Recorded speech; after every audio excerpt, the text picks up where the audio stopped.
Okay, William.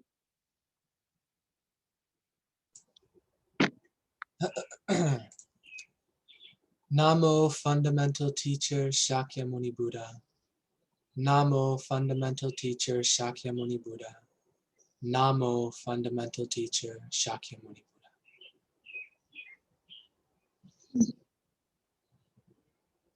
The unsurpassed, deep, profound, subtle, wonderful Dharma in 100,000 million eons is difficult to encounter. Now that I have come to hold and receive it within my sight and hearing, I vow to fathom the thus come one's true and actual meaning. Good, good. Thank you. So we learn about the story about the ignorant, and from there we will have the wisdom. Okay. So we go through all these things already. Today, I think it's a good idea to learn about the wrong view.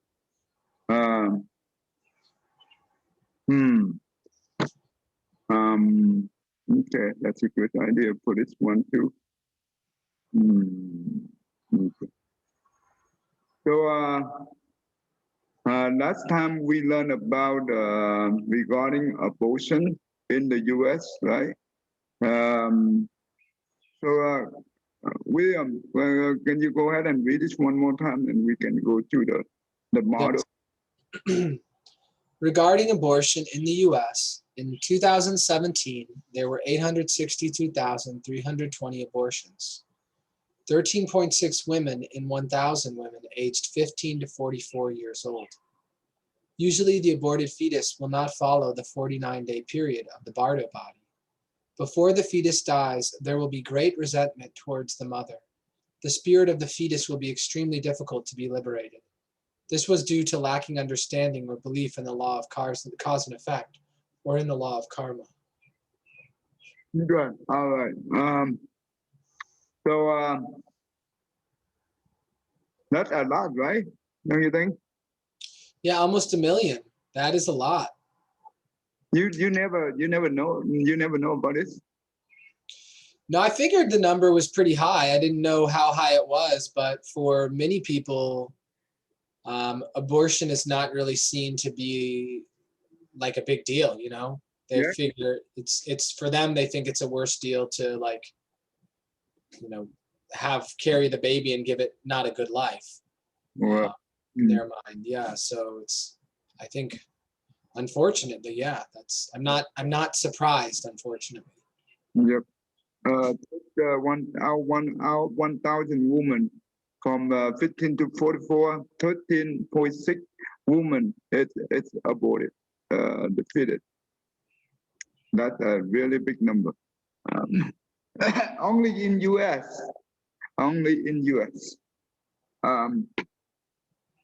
So today I will show you how using the 8 consciousness model, how the resentment will carry over from one life to the other, and what can we do about this? You know what? I don't know. I have the other model. Oh, I should have it, but anyway. All right. So when the fetus inside the mother womb, right? That means the fetus.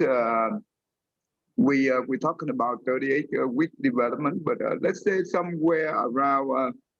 How do we determine when the fetus is about big enough?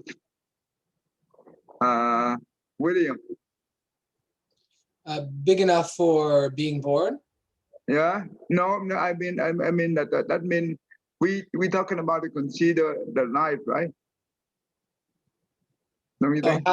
How do we determine when the fetus is like considered a sentient being? Yeah. Yeah. I thought the moment of conception, from the Buddhist view, the moment of conception is when the Alaya consciousness enters. but that the other faculties are not all present until later. I think it was like, I forget the week. Was it like the 12th week The when all 19, the faculties are present by? 19 week. 19, okay. The week of 19, that's all the 8 consciousness well established. Okay.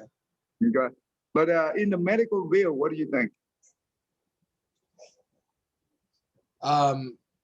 Of when, well, in the medical field, sometimes they think of it as the time when the baby could live on its own. So around, 24 weeks is really the very earliest that there's a good chance the baby could live without the mother. So that's one way of looking at it. But as far as I don't think there's really a thought about the consciousness of the child. Well, the medical do not know about the concept of the alaya consciousness, right? So okay. Anyway, well, in the Buddhist view, yeah, the alaya consciousness is the most important, right? That make it alive right there, right? At the time of the conception. But for fully, we're talking about the 19 week. That's important too. That means the baby is well, they have 8 consciousness established. That means to some point they I think it's they have more what you can they can have the feeling, right? Do you think?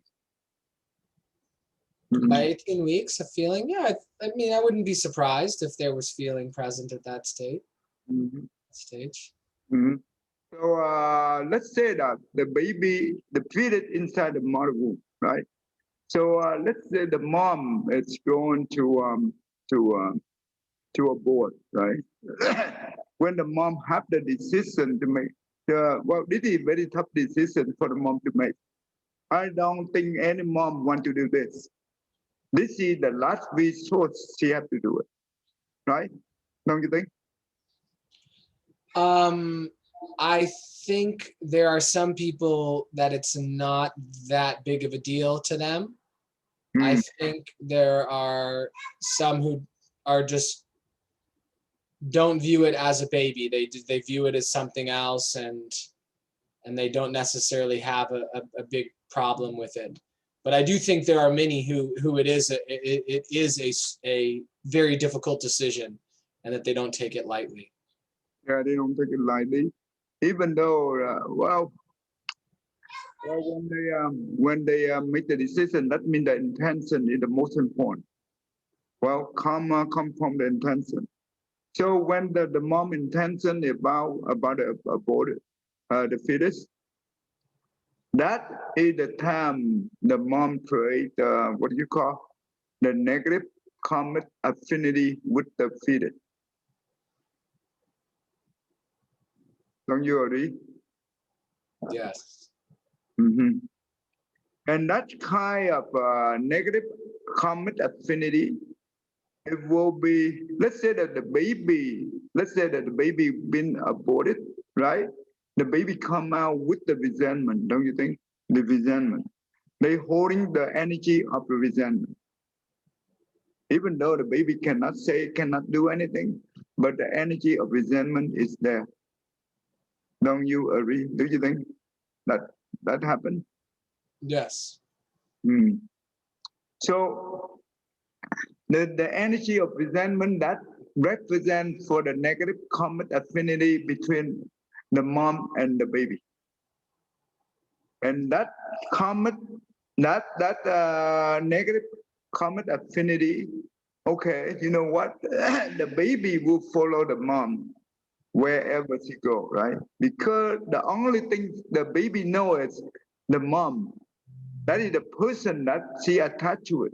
He attached to the mom, because no one else, right? The baby cannot be able to have a radical thinking like the adult, right? Don't you think? Right. And that's why it's very tough for for even the monk or whatever try to pray for the fetus. It's not easy. It is really difficult because the baby cannot be able to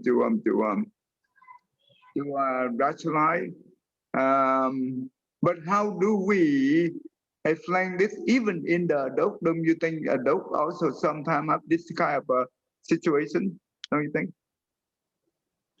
Adults, you're saying? So like if someone murdered someone else? No. I mean that sometimes you see that adult, right? When we, let's say that well, intentionally or unintentionally we cause the negative common affinity with that person, Yeah. and we try to say sorry or to do whatever, but that person not easily accepted. Don't you think? Yeah, absolutely. I've experienced that. Someone that, you say sorry and someone's upset even that you're saying sorry. Even the adult, we are not even let go, right? Emotion. Yeah. That means the adult have ability to rationalize, to understand. But you know what? When we attach to emotion, the emotion will take over the mind. So the same thing. The fetus do not have the much, that not have much on the radical thinking. That means the mind. The fetus only have the what you call the emotional attachment. And whatever we try to say to the baby, right? The baby cannot easily understand it or let go. Because the only thing they do is they hold to that to the mom, and because the fetus doesn't know why the mom abandoned me, right? The fetus doesn't know that. But you know what? Due to that, they attach to the mom.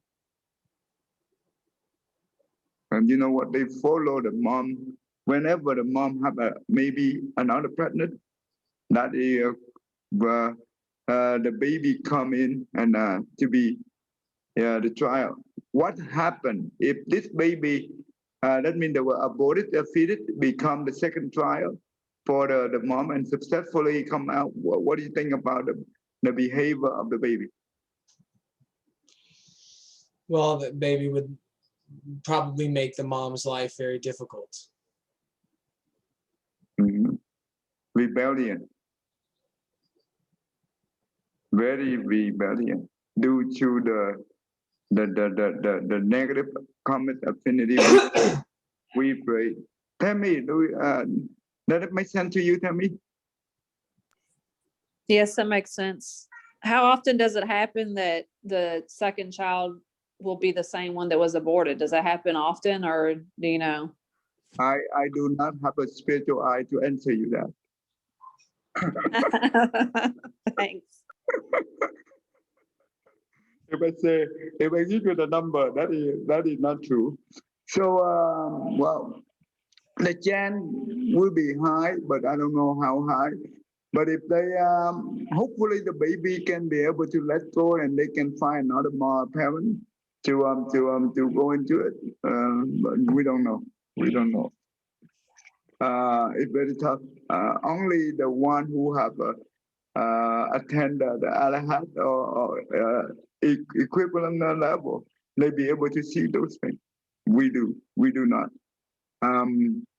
So let's say that.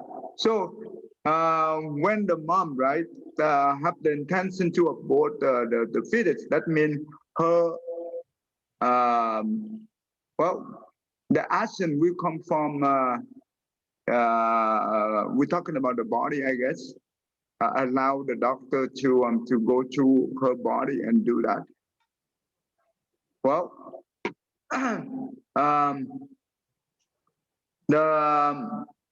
the intention here, let's say the fetus in the fetus situation, fetus does not have much, well, whatever the sense he take in, right?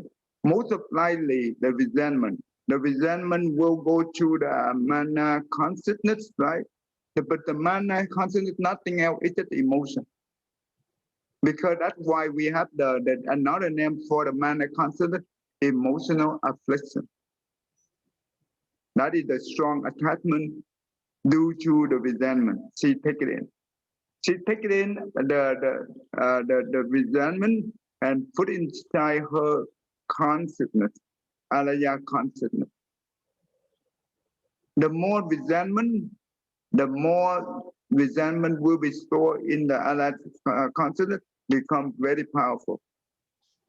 So it doesn't matter how many lifetimes go through, and sometime in the future, they will cause each other. Let's say that the mom be born in the future of one person, the other one will born into the different person, or even within the family. They become a very negative affinity, common affinity. And sometime in life, right, a lot of unexpected happen to us, and we don't even know why. Don't you think? But ever we ask ourselves a question: what have I done in the past that brought me here?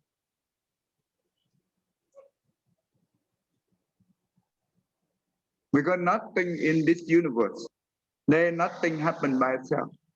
Everything happened for a reason. This is the concept of the conditional arising, or we call the dependent origination, right? Does it make sense? Yes. So, and this is very powerful. Usually the fetus only take in, they put into the store the store consciousness. That's all they do. The more they put in, the more resentment becomes very powerful. And due to that is also attachment to the baby. The baby attached to the mom also. So the link between the mom and the baby is very strong, and they will come across again in the future. So when we learn this, we learn about the 38-week the fetus development. We understand that everything comes from the mind, right? But the karma comes from the mind. Therefore, we can use the mind to transform the karma, right? When we recite the sutra, right, like the Earth Bodhisattva Sutra, the mom do that. She change her own karma and the fetus karma as well. That means the negative affinity, the negative karmic affinity of both will transform it when the mom's very sincere. Because remember, we see the water experiment from the Dr. Emoto, right? How malaction can affect the water molecule. That means we can change our water molecule for the mom as well as the baby.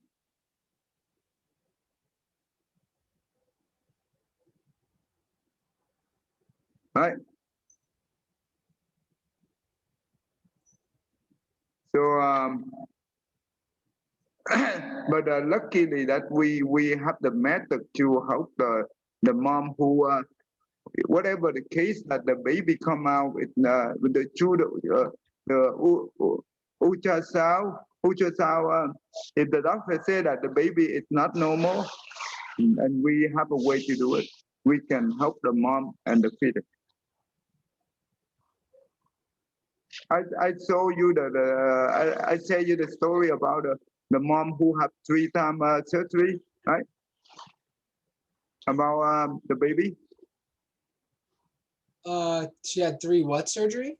I remember the mom have 3 times pregnant consecutively and give birth to the baby, but each time she had to go through the surgery. They Okay. got a, she says, they got a, she says, what do you call? C-section? The C-section. Remember I told you that? Yeah. Yes. Yes.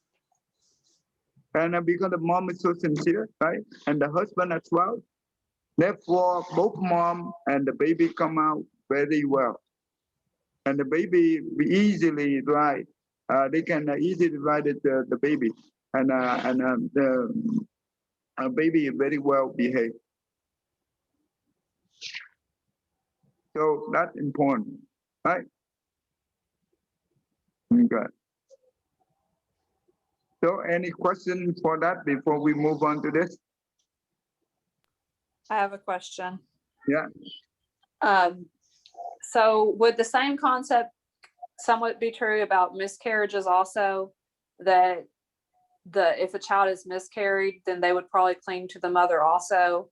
And then if the mother were to conceive again, that same child would possibly most likely still be hanging around, so that the second child's really would be the same child coming back again.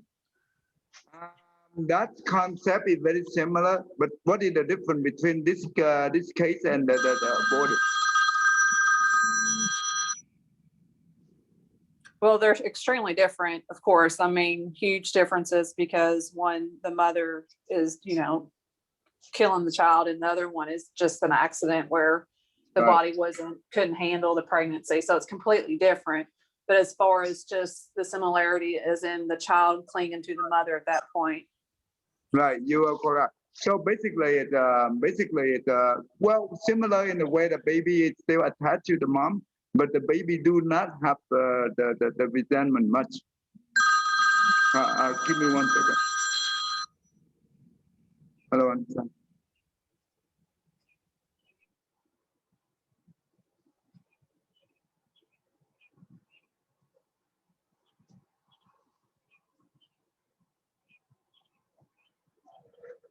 We're sorry.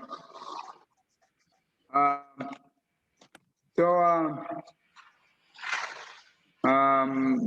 so the baby does not have a lot of resentment toward the mother, because the mother did not have the intention. Yes, the baby is still attached to the mom, and try to and well, maybe the baby just complain. Well, this is my mom, right? Maybe this is the only person I know, nothing else. Well, they want to become the second, hopefully the second child of this mom, but I don't think they much rebellion. But at some point they do have little, still have the negative common affinity. Don't you think that could happen? Tammy, don't you think? It's possible, just like not nearly as extreme, but of course there could be some kind of slight resentment just because the birth didn't go all the way through. Yeah, they not much resentment, but little resentment. Well, little maybe dissatisfied, right? And maybe the babies don't know why that he or he been in that situation. But when it become the second trial of this mom, it's not much rebellion compared to the first one, right? The first scenario, I mean. It's still, but not much. But the karma, the difference between the first one and the second one, the mom did not create bad karma because it's accident, right? The karma only happened when their intention.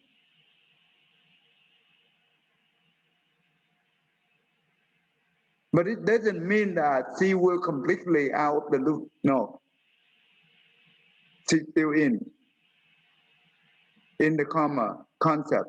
But unintentional, you still create some kind of karma. That's what we call unintentional karma, right? When we accidentally kill someone, in the future we will be accidentally killed by others. Well, that's fair, right? Okay. Does it make sense to you, Tammy? Yes, that makes sense. Thank you. So, okay, all right. So now we move on to in India, right? I think they still believe the water of the Grand River are the holy water that can wash away their karma, evil karma. This is a wrong view because it's not compliant with the law of cause and effect. Did you know the Grand River, right? Did you have you heard about that, right? Yes, yes. And it's very polluted. Yeah, it's disgusting. Uh, become when the person died, right? They cremated it and roll the bone into the river. And oh my goodness! And every year they have the festival for bathing the inside this water. A million people we're talking about. Yeah. Oh man, you know what? A lot of problem, sickness, all those things come from here as well. Especially now in India, right? Don't you think? Luckily now what? Now in India about the pandemic, And the oh, it's bad there now, right? Isn't it? the COVID-19, Yeah, it's very bad. they are oh my goodness, it's terrible. Yeah. It's terrible. Therefore, the wrong view is very. Do you think that you can easily help the wrong view person to go back to the right view? Don't you think? Is that easy? No, not easily, because they probably hold frequently we hold our views very strongly. It's very tough to help them. Not easy at all. Not at all. And yesterday in the Vietnamese class, um, I think cô quản lý, she asked me a very good question. Cô quản lý, don't you mind that you can rephrase the question and ask? No, I don't mind, but I don't. I think I was confused, and I asked a few questions on. The I don't. non-Buddhist, the non-Buddhist, remember? I'm sorry. The non-Buddhist and the one who holding the. Oh, yes, yes. Basically, we were talking about wrong views. Wrong views. It's all relatives also, because you can, once certain religion, we think that we have the right views because we truly believe it. So for other religions, I know that in the Quran, if you are not in the same religion, you are enemy, and thou shalt kill you. I mean, that's pretty much the Quran said that. But that's to some other people view. Well, it is to me, it is wrong view. But for the people in that religion, it's a right view. So how do you differentiate, what is what? Yeah. Even in the Buddhism, there's certain people going, not exactly the way the Buddha, the Buddha teaching, but they have followers. They have people who sacrifice and do follow that view, and we are over here thinking that it's a wrong view, but they don't. So how do we explain that? Okay, basically, what she concerned is when we are the Buddhism, we follow the Buddha teaching, and we say that this is the right view, right? But other people who have different beliefs, they said, well, this is my right view. Then how do we convince them that which way is the right view? What do you think, William? Yeah. when a wrong view is reinforced by the belief that it is right and good, I think that makes it even harder, because if a view that's in the holy book of a particular religion, they're not going to accept that that's a wrong view unless they're willing to reconsider the whole religion. It's kind of like a tree with roots. I mean, you'd have to get all the way down to the roots of that tree. So I think in that setting, it's even more difficult if their religion tells them that it's the right thing to do. The only, I think, logic may have some possibility to help them see, like compassion, empathy, understanding, using examples of, of how that demonstrate that it doesn't make sense, to try to see if they were in the situation, if they were on the other side of the situation where they were going to be the one who is going to be killed because someone's religion said that they should be killed. Well, those sorts of things, if someone is a reasonable person and they're willing to engage in a conversation, those sorts of things might help. But frequently people don't want someone else to tell them they're wrong. Right. So let's say that this person willing to listen and willing to learn. Well, how do we? Let's say they are the non-Buddhists, and how do we tell them the way that okay? For the beginning, they give them the right way to go. The beginning, I would say, at the center of it is compassion, and it's understanding that just how I don't want to suffer, other people don't want to suffer either. So that all of the teachings in Buddhism, in one sense, they revolve around that idea of living a life where we don't add to our suffering or to other people's suffering, and we look for opportunities to decrease the suffering for ourselves and for others. But other religion, they are also they have the non-violent, right? They also teaching about loving kindness and compassion, right? Well, yeah, Christianity and Jainism, those two do. Yeah. So this is what I gave to the class yesterday. You know what? I don't start out with the common, because common is not really give it's not easy to see truth, right? So what I start out with the law of cause and effect and the conditional arising concept, right? We will ask them that, okay, you see that anything in this universe, whatever it happened, do they happen by itself, or do they rely on order to happen? That means always happen for a cause, right? Nothing by itself. Okay, this is also true for the law of cause and effect. And the first teaching of the Buddha is the Four Noble Truths. The Four Noble Truths is nothing else, it's just the law of cause and effect. The law of cause and effect for both suffering as well as happiness.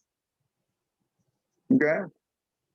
The first noble truth is the truth of suffering. This is the law of truth, right? So basically, this truth is always true. Doesn't matter which religion you're in. The physical have birth, sickness, old age, death, right? This is always true, regardless you whichever religion you follow. Doesn't matter. Can we escape from this? No. And the mental affliction, the mental suffering, is how loved one depart us, right? That's the next one. And we cannot, the confrontation suffering is very suffering. That means the one we do not like, we have to see them every day. Very often, they are very suffering. regardless which religion you follow, this always there. The seventh one is we call we cannot get what we expect. This is also very suffering, right? This is true. The eighth one is the five skandha that represent for the physical body and the mental. This is impermanent, but we do not see as impermanent. We will suffer. You see that? So the noble truth of suffering is always there. Even the Buddha not in the world or the Buddha in the world. This is the universal law. The Buddha is just like the scientist. He discovered the law. He do not invent the law. And now he shared the teaching to us so we can walk on the right path, so we can avoid suffering. Okay? So the second noble truth is the true cause of suffering. All the suffering come from the suffering, the true suffering is ignorance and craving. So the truth of suffering, it represents for the effect. The true cause of suffering represents for the cause. Does that make sense, right? This is, so now the Buddha said that the true cause of suffering, if we look at anyone who attached, who are ignorant, what is ignorant represent? It represents the self. The possession of the self, it represents the mana consciousness. The four layers of the self. Does that make sense? This is very suffering. Whoever have any kind of attachment will suffer. No matter who are you, who you are, you will suffer. And due to that, we will have craving. Any kind of craving is suffer, right? Don't you think? When we're talking about craving in the negative way, right? Yeah, maybe it's relatively less suffering than other forms, but just by virtue of thing that we don't already have, that there's a feeling like something is missing that we're, so that there's an element of suffering in it. Okay. So, but the craving come from where? Come from the feeling, right? Mm-hmm. The feeling, they have three forms of feeling. The happy, well, we call the joy, the suffering, and neither joy nor suffering. These are three forms of feeling. Any attachment to the feeling, it will create suffering. Due to the feeling, we have the craving, right? Due to the craving, we have the attachment. Due to attachment, we want to become, basically, when it becomes too extreme on the attachment, that's what become mean. This is the time we break karma. Because we want to become, for what? There are three different four realms that we want to become. We want to be born in the desire realm, the form realm, the formless realm. And when we die, right, due to the good karma and the bad karma, we will be born. That's what we call birth. After birth, we have old age and death, right? Mm-hmm. So, okay. Now, the true cause of suffering is ignorance and craving.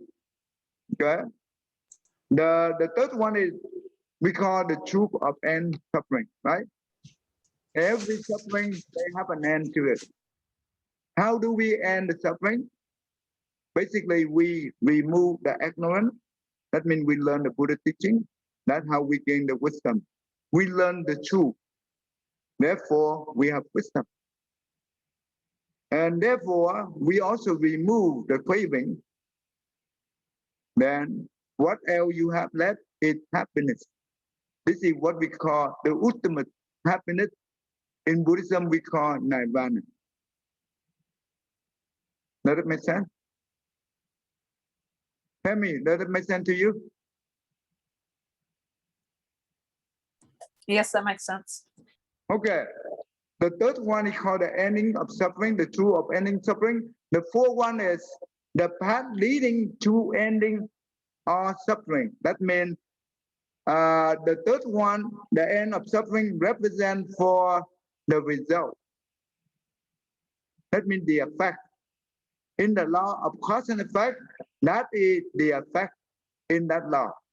But the fourth one is the true path leading to the end of all suffering. This is the cause in the law of cause and effect. In order to get the result of the third one, we need to work on we need to practice the fourth one. That is we call the Eightfold Path.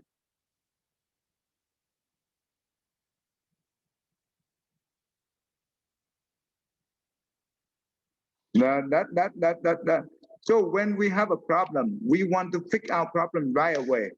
We don't want to because if we are the one who are very suffer at the moment, right, in pain, we need to have the doctor to help us to give us the right medication and to take it, and so we can be free from suffering.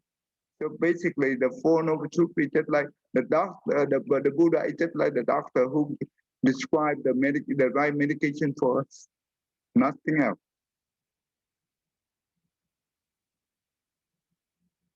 So if anything that help us to remove the suffering and follow regardless the time frame, because the Four Noble Truths is always true in the past, always true in the present, and will also true in the future. That's why we call the true law or the true Dharma. That's what we call the universal law. Because the universal law is what we call it the truth, nothing else. Right?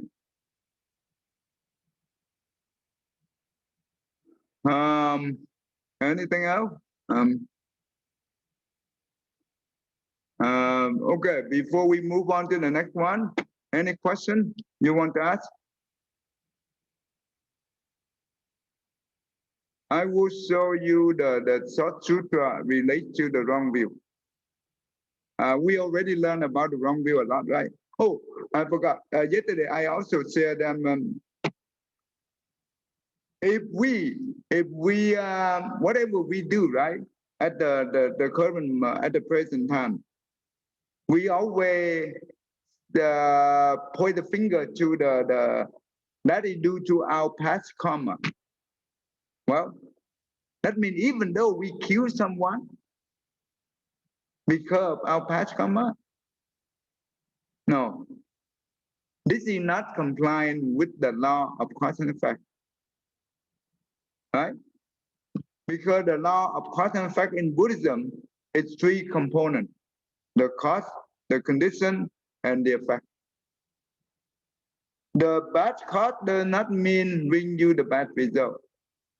The good cause does not mean bring you the good result. It depends on the condition you create, right?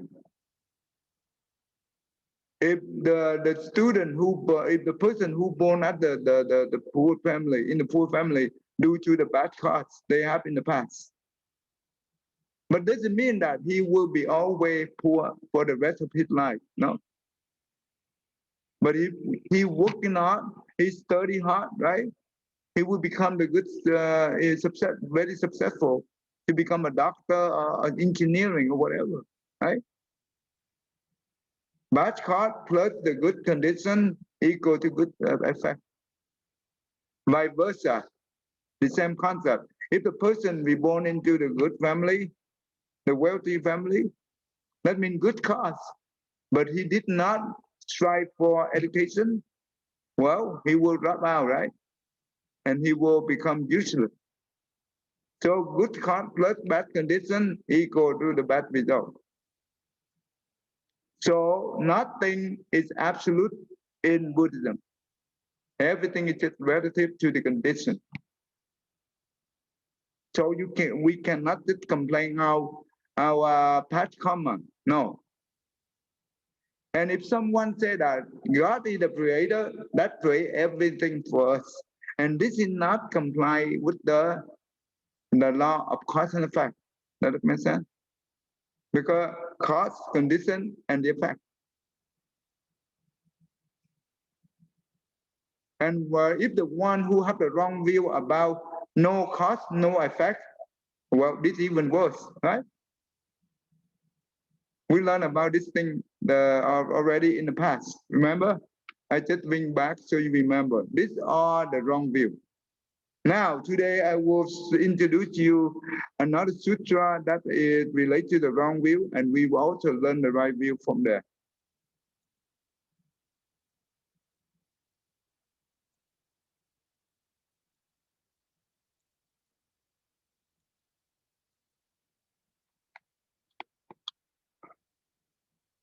Okay, Tammy, you want to read this one? Tammy?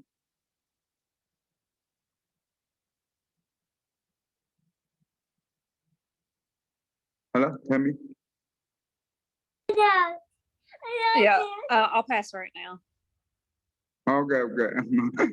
Okay, Jimmy, you want to read?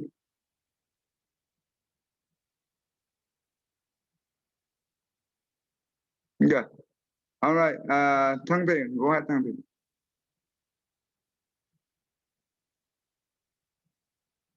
Oh, is it me? Thai? Okay. Kula Sakaka. Yeah.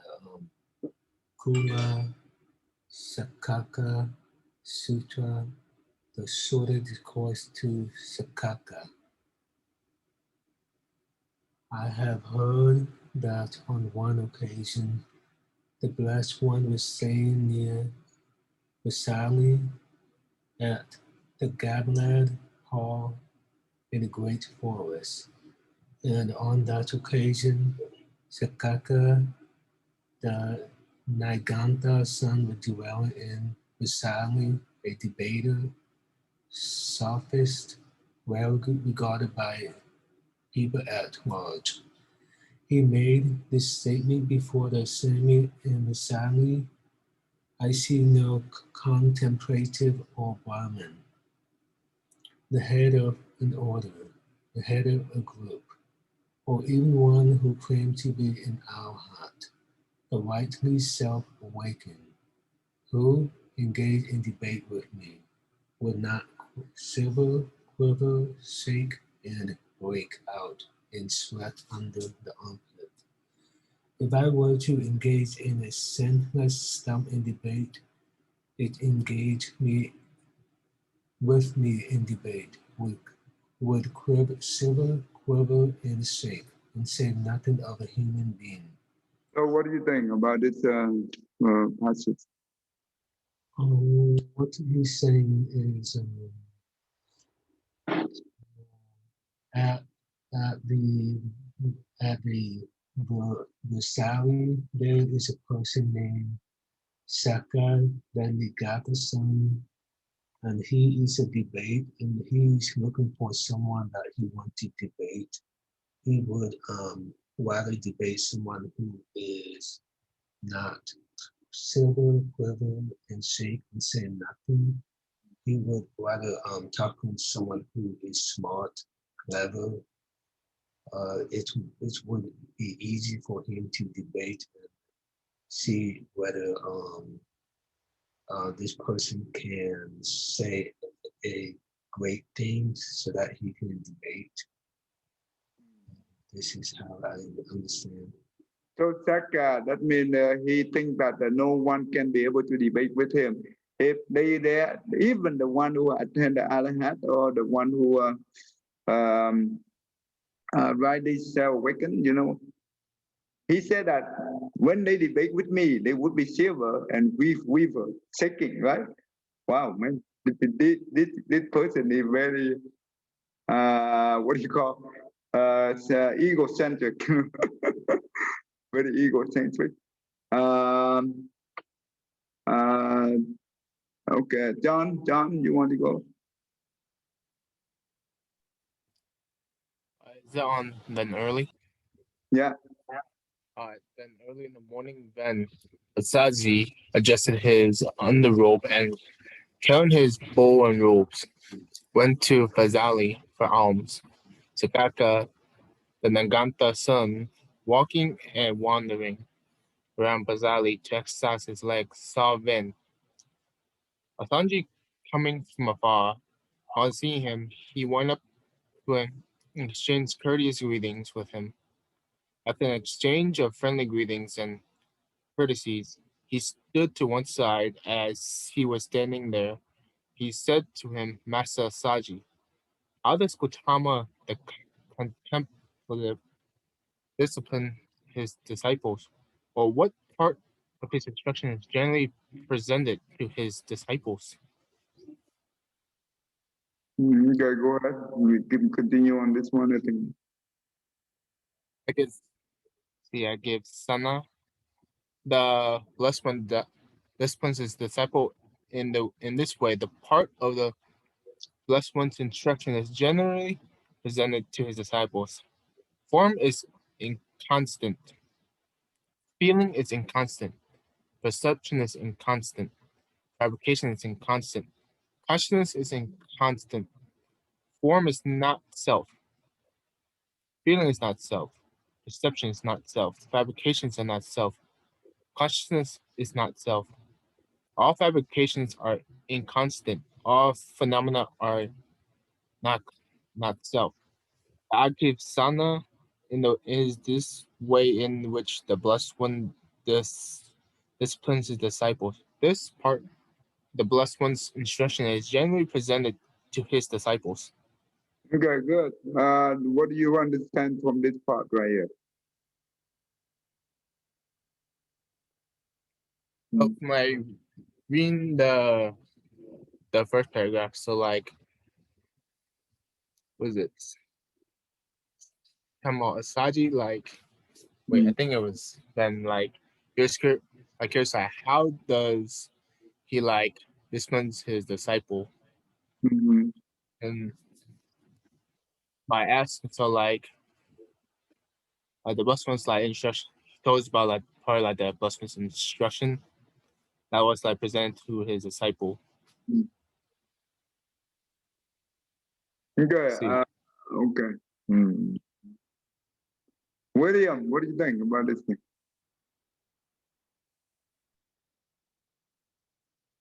That Sakaka is trying to understand if he can debate the Buddha, and that's why he's asking the Venerable Asaji for how the Buddha teaches. And here Asaji is sharing, the basic principles of impermanence and no self. And yeah. The impermanent and no self of the five skandha, right? Yes. Mm-hmm. Do you know who we Asaji, Venerable Asaji? No. No? Not. No. Somehow I don't. He was the one of the first five disciples of the Buddha. And he was the one that, Venerable Sariputta, before he became the Buddha chief disciple, right? He was still a lay person. And this Venerable Asaji was his first teacher. After he met Venerable Asaji, and the Venerable Asaji give him the verse of four sentences. Remember?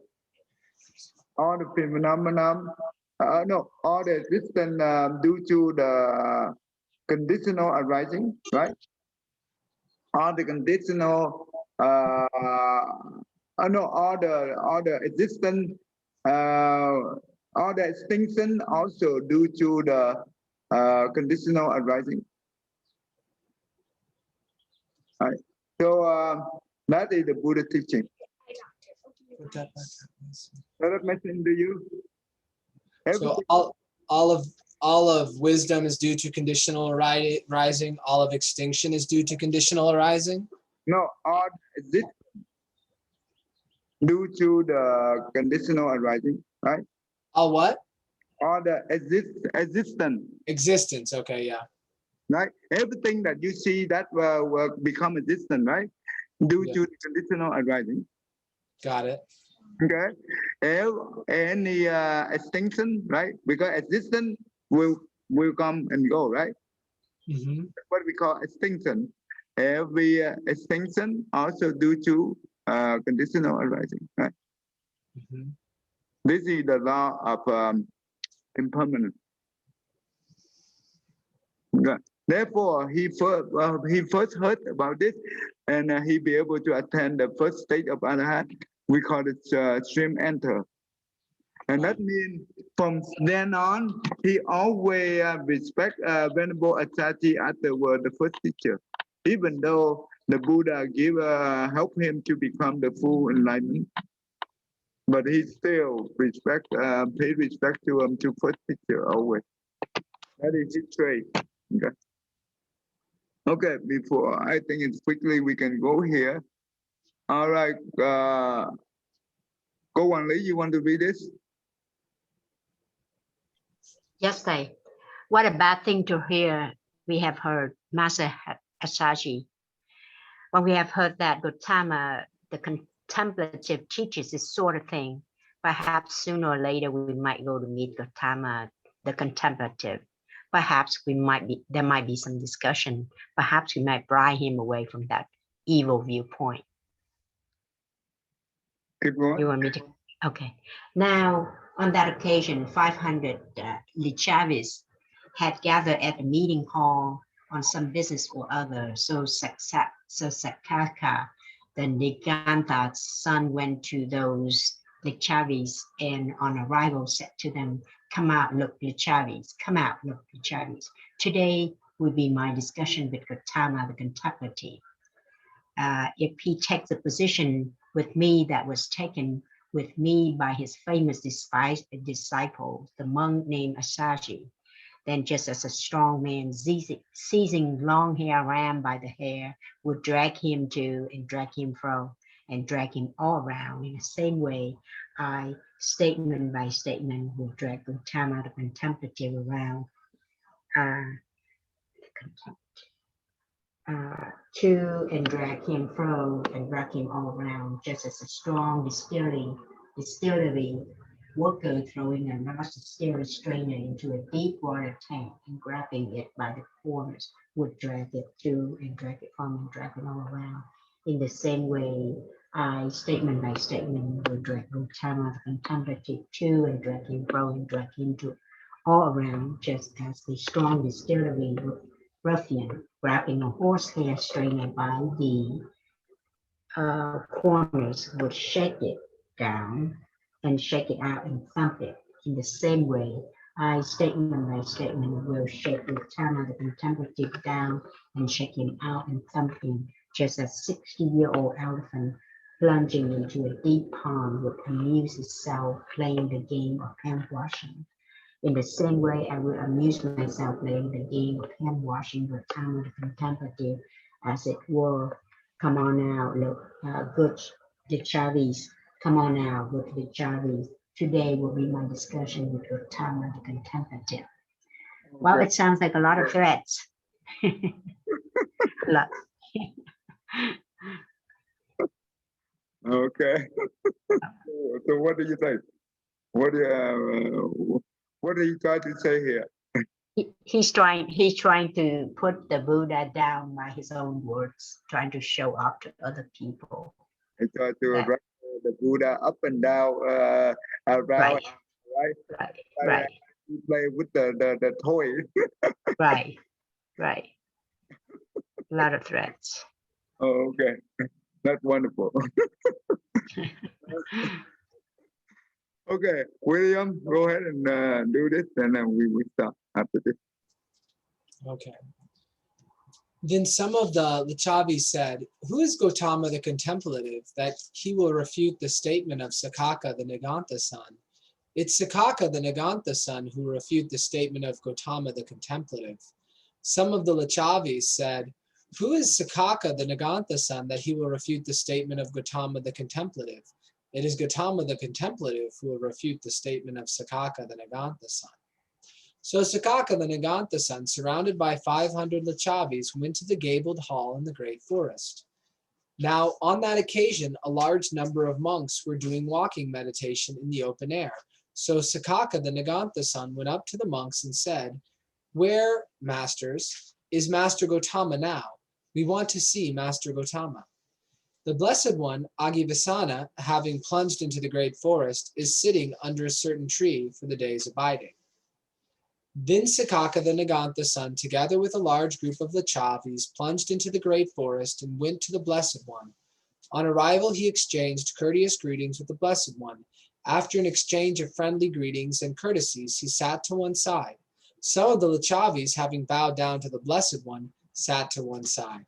Some of the Lichavis exchanged courteous greetings with the Blessed One, and after an exchange of friendly greetings and courtesies, sat to one side. Some of the Lichavis, having raised their hands palm to palm in front of the chest, sat to one side. Some of the Lichavis, after announcing their name and clan, sat to one side. Some of the Lichavis, staying silent, sat to one side. As he was sitting there, he said to the Blessed One, "I would like to question Master Gautama on a certain point, if Master Gautama would grant me the favor of an answer to the question." Okay, we can stop here. So what do you think? So he went to see the Buddha, went to the place of the Buddha, was very courteous, and generally all the people with him were very courteous. And he was given, able to find where the Buddha was, and went and introduced himself and sat down and was very friendly and nice. And then asked the Buddha if he could ask him a question. Okay, all right, good. We will stop right here. Oh wow, we passed our time a lot. So oh God, I should do the mantra with you guys. Can we do that next week, maybe? Yeah. Next week, tomorrow I will be in Kentucky. Oh, cool. I stay there for 2 months, 2.5 months. Very Okay. Sometime I will meet you, right? Well, William, and maybe Tammy, I will see you every week, I guess. Yeah, I'll have to drive out. Yep, I'll be around for sure. Okay, great, that's good. All right, go ahead, William. May every living being, our minds as one and radiant with light, share the fruits of peace with hearts of goodness, luminous and bright. If people hear and see how hands and hearts can find in giving unity, may their minds awaken to great compassion, wisdom, and to joy. May kindness find reward. May all who sorrow leave their grief and pain. May this boundless light break the darkness of their endless night. Because our hearts are one, this world of pain turns into paradise. May all become compassionate and wise. May all become compassionate and wise. Okay, thank you. Thank you. Thank you. Thầy. Dạ, một Phật thầy.